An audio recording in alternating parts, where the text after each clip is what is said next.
Okay, Joe's never been in the museum yet, so he's going to take us on a tour through it. Before we get started, make sure you like and subscribe. We're trying to get to 150 subscribers. Please enjoy the video. If you like it, please like the video.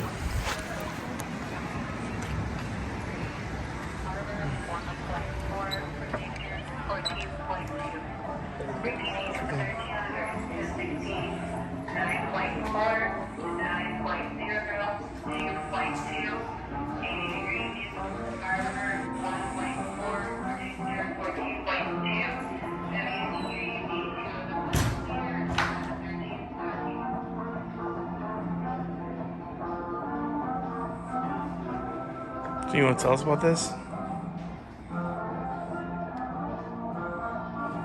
Yeah, this according to this, this is a sample car of the Screaming Eagle. This is what an example of one of the cars that you sit in when you're on that coaster. And they've got a placard for it. It says, at its opening in April of 1976, the Screaming Eagle was the largest coaster according to Guinness World Records at 110 feet high and the fastest at 62 miles per hour. Designer John Allen's philosophy was that a coaster should inspire awe as well as thrills. As the park's first large coaster, the Eagle has 3,800 feet of wooden track with an initial drop of 92 feet. Wow. And that's what you're in when it happens. What's this? Looks like that's it looks That's like part of the original yeah, it shows like the operation box from the Screaming Eagle. It shows the layout of the track when you're on it, and I'm guessing it's a display that shows where along the track the cars are. Right. So what's next, Joe?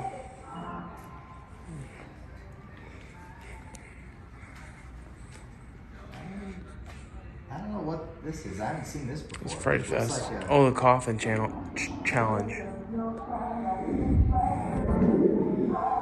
What is this, Joe? So the Six Flags where Mid-America presents Cornelius, the not-so-very scary scarecrow, tips to a safe and happy Halloween. So I'm guessing this is the costume they use for that.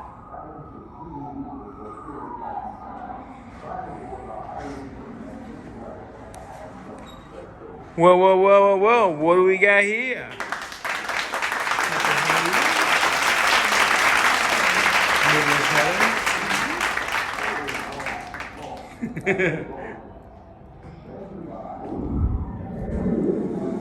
So this is one of the cars, if you can call it that, from the log flume ride. Although, as you can see here, the log flume was originally called the Hoo-Hoo, after Lumberman's exhibit at the 1904 World's Fair. The log flume consists of 2 individual rides, each having 2 water pumps, a fiberglass trough, and a low and high lift. In 1982, flume number 2 was modified to add an automatic safety system. Flume number 1 was updated in 1983.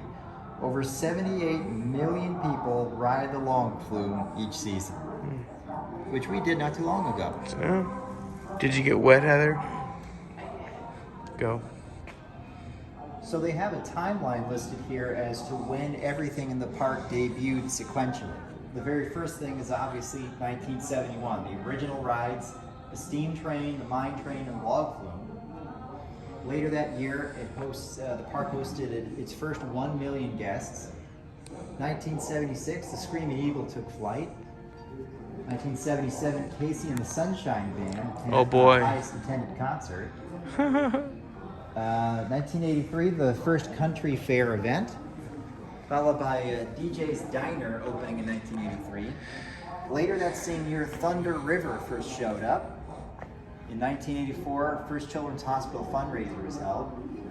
1986, the Colossus was erected, which is the giant Ferris wheel.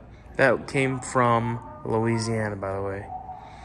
1988, Fright Night started. They've been doing it ever since 1988. I didn't even know it went that far back. Yeah. After that, in 1997, the park became Six Flags St. Louis. That's when it officially became that name. 1998, Mr. Freeze opened. 1999, Hurricane Harbor opened up, which almost doubled the size of the park. Later that year, New Catering Grove hosted its first groups.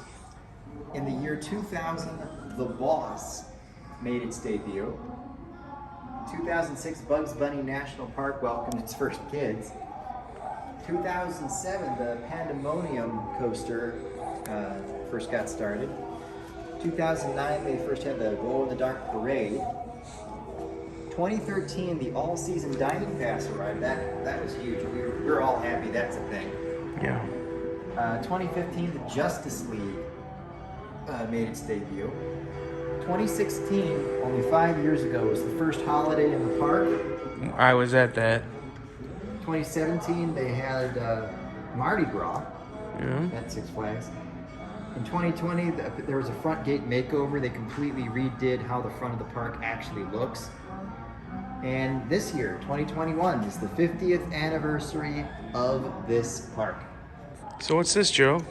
This is a scale model of the Jet Scream, which was a looping steel coaster operated at this park and was our first coaster to have a loop and go upside down.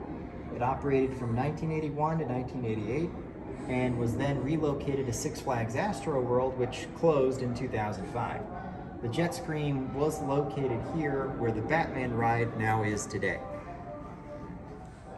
So this is one of the horses for the Carousel, which is the park's oldest attraction, but it did not start operating in 1971 when the park first opened.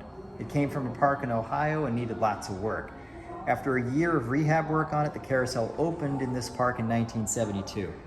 There's 68 horses on the Carousel, and they're currently in the process of renovating every horse. The process, though, is going to be long. They will not be finished for more than 2 years. Wow. Does he have a name? No, but you can give him one. I shall call you Boris.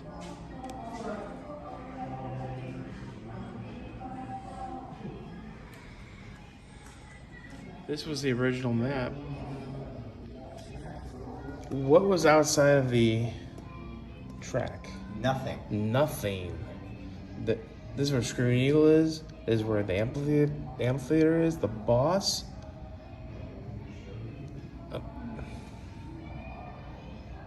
What's over here? The go-kart track? What's next to it? Yeah, right there and on the Dragon's map, Wing. Yeah, on the map at the time there was nothing. No, now nothing. there's quite a bit there. Yeah.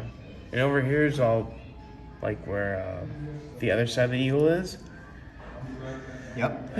Well, Superman's right here. Here's something you'll recognize. Here's the mine train right here. That's the mine train. There's the tracks and everything.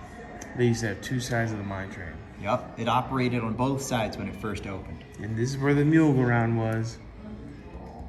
I'm really, really hurt that they didn't bring it back.